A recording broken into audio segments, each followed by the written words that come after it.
Very good afternoon, guys. Welcome back to the channel. How's your weekend going? I hope you're having a decent time.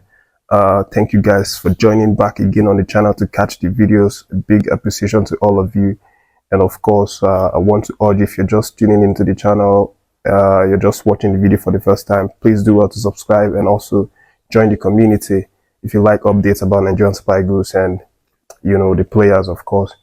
So guys, I already made a video the last time where I gave an update that Nigerian Super Eagles have obviously started their training ahead of the final Afcon match, which is going to be played on Sunday night, tomorrow night, against the host country, Ivory Coast.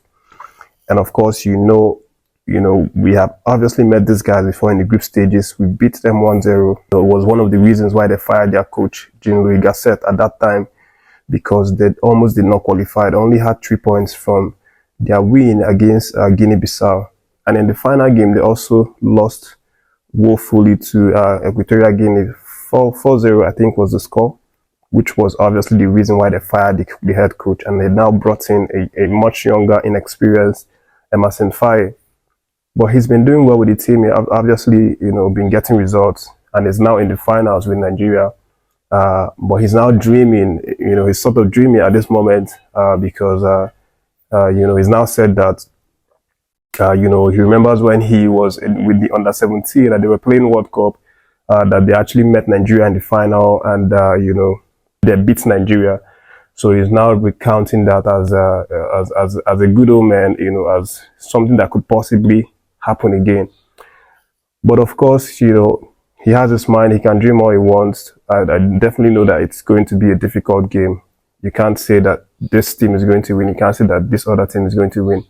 It all depends on, the amount of work that everybody puts, each team put on the pitch on the night. But of course, without due ado, these guys have obviously been training, of course, intensely, trying to, really master their tactics, trying to avoid what happened in the group stages. And they're really fired up for this. Nigeria, as usual, started their training day before yesterday. They also, showed up yesterday, did massive trainings as well.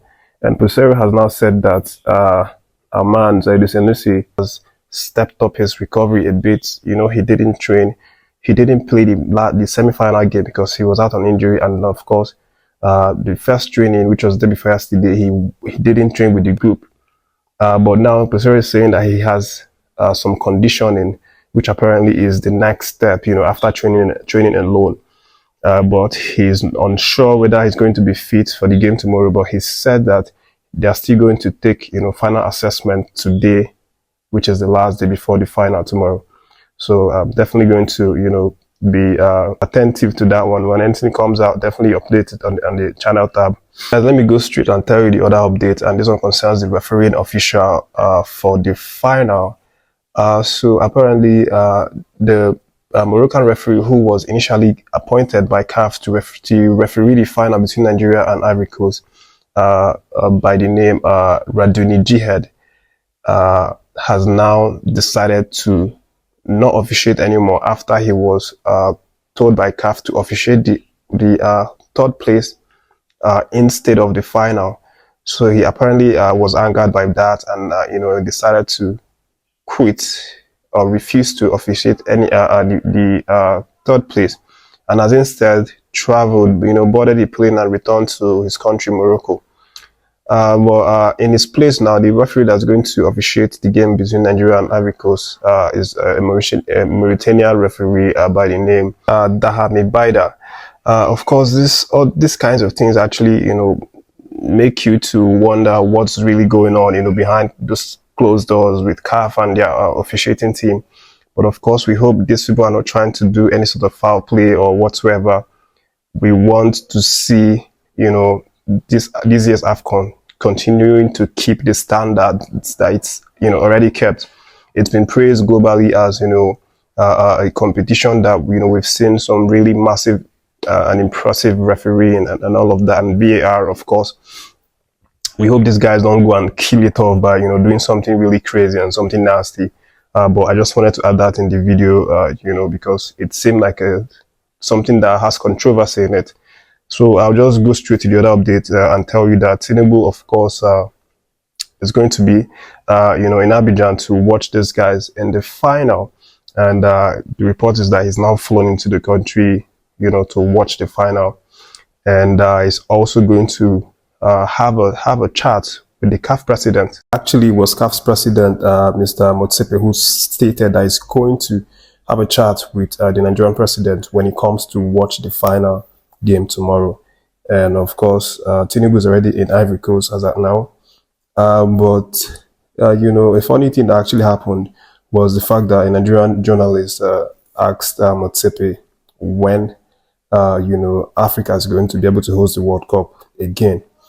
And his response was that Nigeria can actually do it. Nigeria can, submit in requests to host it. And that, that's going to be one of the discussions that he will have with the Nigerian president, after the final match tomorrow. But of course, leaving that one to the final update, let me let you know that Peseiro, is full of praise for Musa. Obviously, in the last press conference before the game tomorrow, Peseiro actually talked a lot about Musa, and he's quite very impressed at his leadership role, how he's been able to sort of assist him in the dugout, in terms of making decisions. And, he's not been a player that, though he's not getting game time, he hasn't complained for once. He's been a top professional, and Peseiro heaps praises on him and all of that.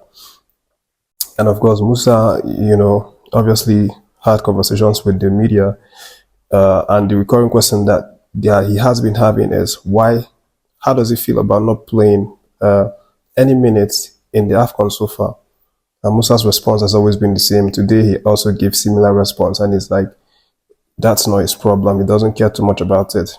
That once upon a time when he was young, he actually played the competition to win it for some of the veterans back then who didn't play a match. And now it's his turn. He sits in the bench and, cheer and support the younger ones who are obviously doing the job, and then he comes on to lift the trophy. Just good vibe from this guy. You cannot hate Musa whatsoever. He's a top professional. Everybody love him, the players, the team, the coaching staff, the fans, all of us, we love him because of his patriotism and, of course, his leadership role and maturity. Those are the updates, guys, for this video. Thank you for catching this one. Make sure you're subscribed to the channel. Thank you guys for tuning in to catch the video, and I hope you have a good day today.